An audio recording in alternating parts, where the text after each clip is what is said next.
নমস্কার। এই মুহূর্তে আপনারা দেখছেন আমাদের ভারত এক্সক্লুসিভ ইউটিউব চ্যানেল। এই মুহূর্তের সবচেয়ে বড় খবর, চলতি মাসে সরকারি কর্মী ও পেনশন গ্রাহকদের বেতন ও পেনশন নিয়ে গুরুত্বপূর্ণ সিদ্ধান্ত নিচ্ছে রাজ্য সরকার। পশ্চিমবঙ্গে এবার এমন মনে হচ্ছে যে পশ্চিমবঙ্গে চলতি মাসেই সরকারি কর্মী ও পেনশন গ্রাহকদের বেতন ও পেনশন সংক্রান্ত একটি গুরুত্বপূর্ণ সিদ্ধান্ত আসতে পারে। সরকার সাধারণত বেতন ও পেনশন বৃদ্ধি বা অন্যান্য সংশোধনের বিষয়ে নিয়মিতভাবে আলোচনা করে থাকে এবং এই সিদ্ধান্তগুলি দেশের অর্থনৈতিক পরিস্থিতি, বাজেট প্রণয়ন এবং অন্যান্য বিভিন্ন কিন্তু উপাদানের উপর নির্ভর করে গৃহীত হয়। যদি কোনো বিশেষ সংবাদ বা ঘোষণা থাকে অবশ্যই জানাবো আজকের এই ভিডিওতে। কিন্তু অবশ্যই পশ্চিমবঙ্গের সমস্ত সরকারি কর্মচারী এবার রাজ্য সরকারি কর্মচারীদের কিন্তু সুখবর আসতে চলেছে। আজকের এই ভিডিওটি নিয়ে কিন্তু সেই বিষয় নিয়ে আলোচনা করব। এবার গত রবিবার ছুটির দিন সরকারি কর্মচারীদের, এই যে রবিবার গতকাল ছুটির সকালেই কিন্তু সরকারি কর্মী ও পেনশনভোগীদের জন্য বেতন ও পেনশনের তথা কর্মচারীর সুবিধা বা এমপ্লয়ারদের বেনিফিটস নিয়ে বড় খবর এলো গতকালেই। এবার ইতিমধ্যে বকেয়া মহার্ঘ ভাতা, ডিয়ারনেস অ্যালাউন্স ও উৎসব ভাতা, ফেস্টিভ্যাল অ্যাট হক বোনাস নিয়ে কিন্তু সুখবর দিয়েছে অর্থ দপ্তর। রাজ্যের অর্থ দপ্তর ও অর্থমন্ত্রক চন্দ্রিমা ভট্টাচার্য। আর এবার বেতন পেনশন নিয়েও কিন্তু সেই দুর্দান্ত সেই সিদ্ধান্ত নিচ্ছে সংশ্লিষ্ট কর্মচারী সুরক্ষা দপ্তর।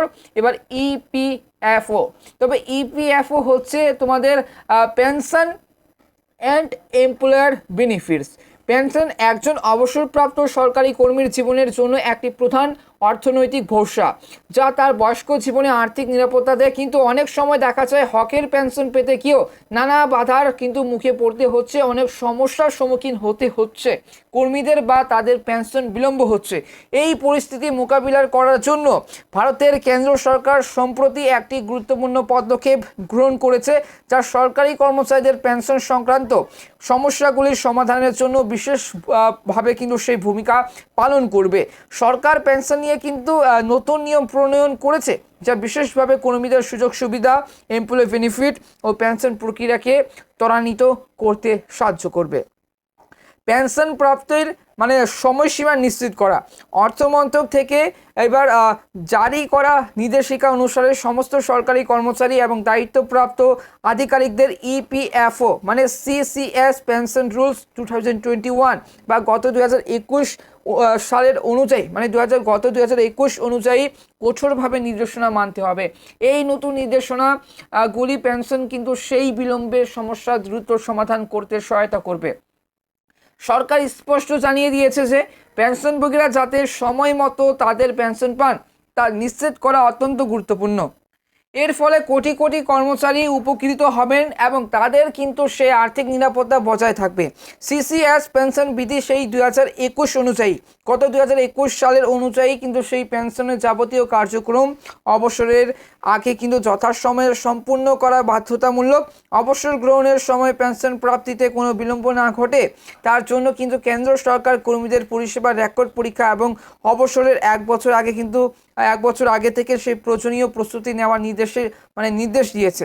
কাগজপত্র প্রক্রিয়া ও নতুন ফর্ম 6A পেনশন প্রক্রিয়ার সেই ক্ষেত্রে কার্যকর পদক্ষেপের এবার অংশ হিসেবে ডক্টর জিতেন্দ্র সিংয়ের কিন্তু নেতৃত্বে একটি নতুন ফর্ম ফিল আপ চালু করা হয়েছে।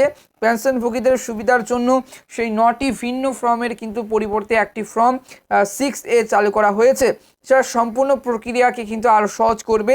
এছাড়াও কিন্তু ভবিষ্যতে EHRMS এর সঙ্গে কিন্তু সেই পেনশন সিস্টেমের সংযোগ ঘটানোর পরিকল্পনা কিন্তু রয়েছে, যা পেনশন সংক্রান্ত যাবতীয় কাজকে কিন্তু ডিজিটাল প্ল্যাটফর্ম নিয়ে কিন্তু আসবে এবং প্রক্রিয়াগুলোকে দ্রুততর কিন্তু করবে, সেই কাজ সমাপ্ত করবে। এবং পেনশনের যে কাগজপত্রের প্রক্রিয়া সম্পর্কে জানানো হয়েছে। অবসর গ্রহণের সেই তারিখের 6 মাস আগে থেকে কিন্তু সেই প্রয়োজনীয় কাগজপত্র সংশ্লিষ্ট অফিসের প্রধানের কাছে জমা দেওয়া বাধ্যতামূলক। এরপরে কিন্তু অবসর গ্রহণের 4 মাস আগেই পেনশন অ্যাকাউন্টিং কিন্তু সেই অফিসে পেনশনের যে বিভিন্ন বিষয় পাঠানো হয়। এর ফলে কিন্তু পেনশনের সেই প্রক্রিয়া আরও দ্রুত সম্পন্ন হবে এবং অবসরপ্রাপ্ত সরকারি কর্মচারী কোনো ঝামেলা ছাড়াই কিন্তু তাদের কিন্তু আর্থিক সুবিধা পেতে সক্ষম হবেন। কখন চালু হবে এই প্রক্রিয়া? সরকারি নির্দেশিকা অনুযায়ী জানুয়ারি 2025 আগামী বছর জানুয়ারি মাস থেকেই 2025 জানুয়ারি 2025 সাল থেকে অবসর গ্রহণ করা কর্মচারীদের জন্য নতুন কিন্তু ফর্ম 6A এবং EHRMS প্ল্যাটফর্ম পুরোপুরি চালু করা হবে। আর একবার নতুন প্রক্রিয়া কিন্তু চালু হলে পেনশন সংক্রান্ত যাবতীয় কাজ ডিজিটালভাবে সম্পূর্ণ করা যাবে বা সরকারি কর্মচারীদের জন্য বিশেষ সুবিধাজনক হবে। এই নির্দেশ কাদের জন্য? নতুন পেনশন সিস্টেম বা ইউনিফাইড পেনশন স্কিম অনুযায়ী এই নিয়ম রাজ্য ও কেন্দ্র উভয় শ্রেণীর সরকারি কর্মী ও পেনশন গ্রাহকদের জন্য প্রযোজ্য হবে। তবে রাজ্য সরকারি কর্মচারীদের জন্য প্রত্যেক রাজ্যের আলাদা নীতিমালা থাকতে পারে এবং রাজ্যে ভেদ আলাদা কিন্তু গেজেট নোটিফিকেশন প্রকাশের পর নিয়ম কার্যকর হবে।